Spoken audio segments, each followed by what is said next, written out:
Assalamualaikum dan salam Sarawakku sayang. Buletin UKAS edisi petang 26 September 2020 bersama saya Vivi Emir Zaika. Tumpuan berita.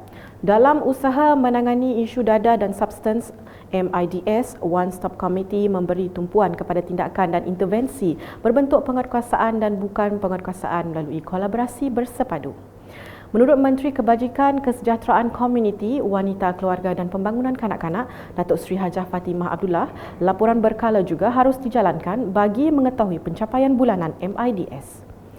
Tambahnya, semua pihak adalah dipohon untuk berganding bahu dan bekerjasama membantras penyalahgunaan dadah dan substans dengan menyalurkan maklumat melalui WhatsApp ke talian yang tertera. Beliau berkata demikian pada sidang media semalam berhubung kes warga emas ditemui mati akibat ditikam oleh cucu mangsa yang berada dalam keadaan hayal akibat pengambilan dadah di Kuching.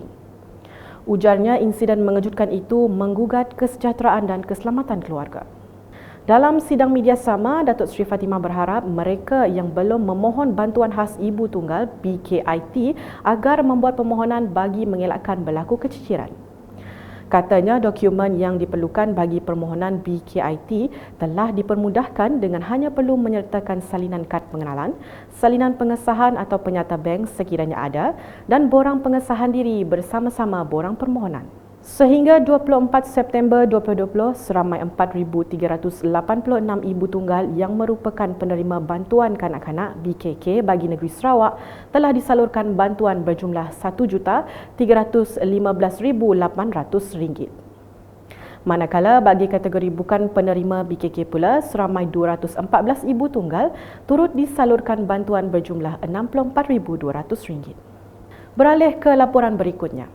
Kementerian Pelancongan Seni dan Budaya MOTEK kini giat melakukan pelbagai inisiatif bagi menjadikan Malaysia sebagai destinasi pelancongan Islam.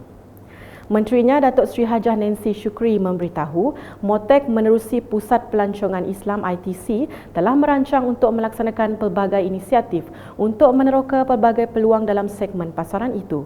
Seterusnya menjadikan Malaysia sebagai destinasi pelancongan Islam pilihan utama terutamanya pada pasca PKP dan PKPB. Beliau berkata demikian dalam program penyerahan cek masjid dan simbolik sumbangan Al-Quran kepada masjid dan surau di Masjid Darul Iman, Sadong Jaya pada Jumaat.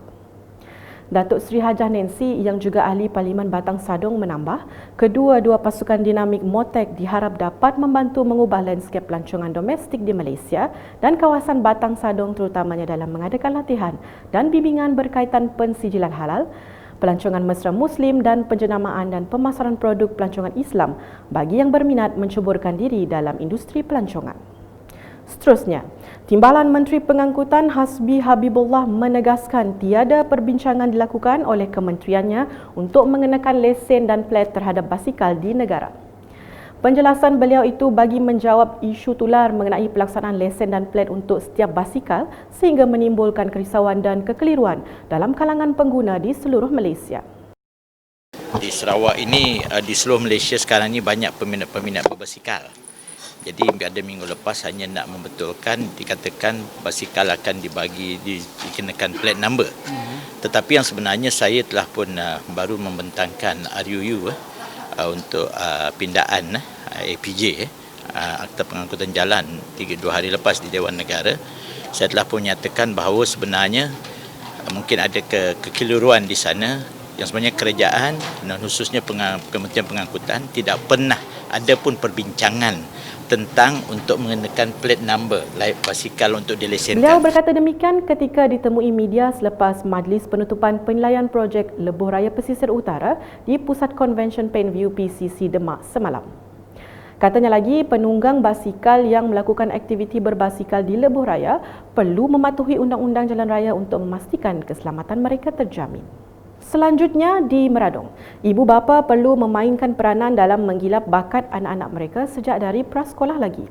Menurut Adun Meradong, Datuk Ding Kong Hing, kejayaan murid-murid pada hari ini akan memberi inspirasi kepada mereka untuk terus maju sehingga dewasa kelak dan berjaya dalam pendidikan. Beliau berkata demikian pada majlis penangguhan penyampaian sijil dan hadiah Karnival Prasekolah peringkat daerah Meradong tahun 2020 semalam. Seramai 109 kanak-kanak dari 22 buah prasekolah mengambil bahagian dalam karnival pada tahun ini. Sekian edisi petang bersama saya Vivian Mirzaika dan kru penerbitan. Dapatkan berita-berita terkini Sarawak setiap hari di Facebook, Instagram, Twitter dan aplikasi Telegram Bulletin UKAS serta UKAS Channel di YouTube. Salam UKAS.